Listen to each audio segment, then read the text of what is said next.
Hola, ¿cómo están? Bienvenidos a su podcast de confianza. En el día de hoy veremos el tema de presión social y vulneración en consentimiento sexual en jóvenes. Hoy nos acompañan nuestros amigos Neri, Rodrigo, Jorge y Citlali. Bueno, pues muchas gracias por acompañarnos en este espacio. Nuestro objetivo en este podcast es dar a conocer cómo la presión social puede afectar el consentimiento sexual y cómo esto se relaciona con los derechos sexuales. También mi compañero Neri y Citlali compartirán dos casos reales que muestran cómo la falta de educación sexual, la violencia simbólica y la desigualdad pueden provocar situaciones que dañan profundamente los derechos de las y los jóvenes. Al igual que hablaremos cómo podemos ayudar a resolver este problema con instituciones, programas y herramientas que existen aquí en México. Bueno, pues comencemos. Pues primero, es importante entender qué es el consentimiento. Bueno, pues el consentimiento sexual es un acuerdo libre, voluntario e inconsciente. Esto significa que no puede existir si hay presión, manipulación, chantaje emocional o miedo. Sin embargo, muchos jóvenes viven situaciones donde el consentimiento se ve vulnerado debido a la presión social de parte de sus amigos, parejas o grupos sociales, o incluso de la sociedad. Podemos poner de ejemplo lo siguiente: la idea de si no lo haces, no eres maduro, la presión de la pareja para demostrar amor, influencias de amigos o redes sociales. Todo esto afecta a la capacidad de decir sí o no con libertad. Ahora mi compañero Neri nos compartirá un caso de que involucra a todo esto. Para dar entrada a este tema, queremos compartir el siguiente caso, siendo verídico específicamente en un restaurante campestre en la localidad de San Miguel Tlaxpa. Su nombre es El Pica, uno de los tres. Una joven de 17 años trabajó durante casi 4 años en este establecimiento. Según su experiencia, un hombre dueño de uno de los puestos dentro del lugar realizaba insinuaciones, comentarios sexuales y tocamientos hacia ella y otras trabajadoras, poniendo énfasis en que éstas eran menores de edad. Lo grave es que este hombre utilizaba amenazas para obligarlas a tolerar este comportamiento, diciendo que si no cooperaban podrían perder el trabajo. Esto es violencia, abuso de poder y vulneración de consentimiento. Este caso refleja una situación común para muchos jóvenes que trabajan por necesidad económica. Aunque quieran denunciar, el miedo a perder el empleo o ser señaladas les impide defenderse. Además, demuestra por qué la educación sexual integral debe incluir en temas como la presión laboral, el abuso de autoridad y el derecho a decir no, sin consecuencias injustificadas. Pues igual me gustaría compartir de una vez el caso que conozco. Bueno, el segundo caso es de Dani, un estudiante de 15 años que enfrentó múltiples situaciones que vulneraban sus derechos sexuales y reproductivos. Dani tenía dudas sobre su cuerpo y sexualidad, pero en la escuela casi no le ofrecían educación sexual. Cuando acudió a un centro de salud para pedir información sobre métodos anticonceptivos, la persona que atendió la juzgó y le negó la información, por no ir acompañada de un adulto.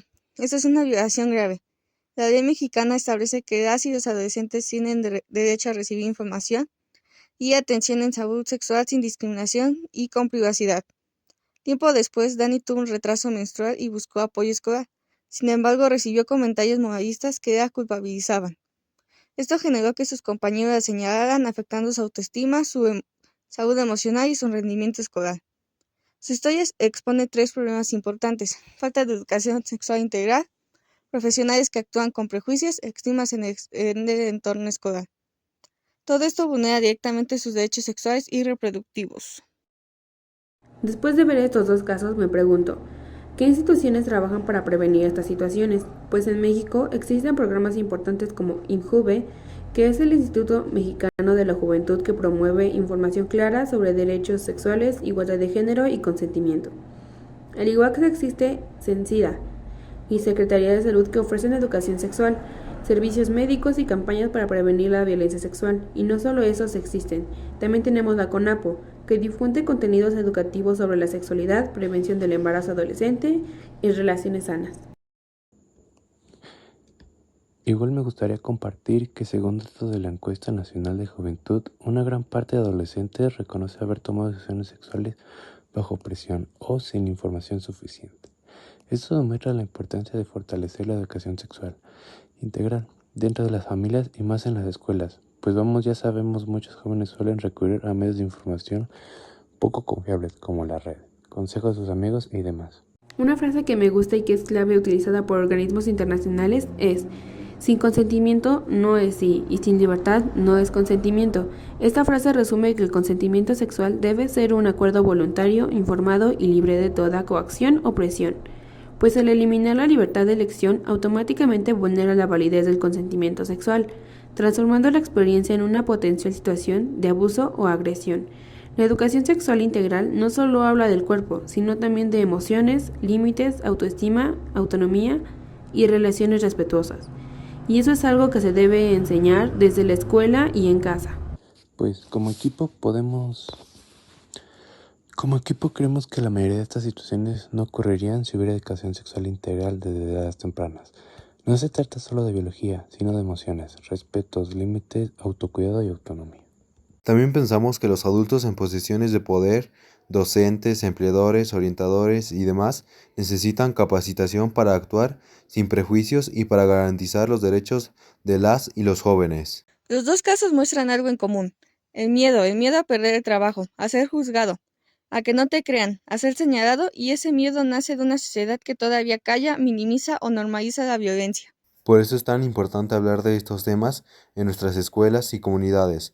Las y los jóvenes tienen derecho a sentirse seguros, respetados y acompañados, no solos, ni juzgados, ni silenciados.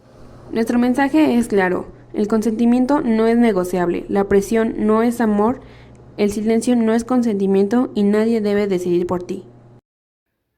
Muchas gracias por escuchar este podcast.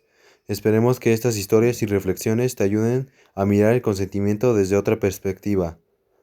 Y también recuerda que si tú o alguien que conoces está viviendo una situación de presión o abuso, recuerda que no estás solo. Hablar es el primer paso y siempre hay instituciones y personas que pueden ayudarte.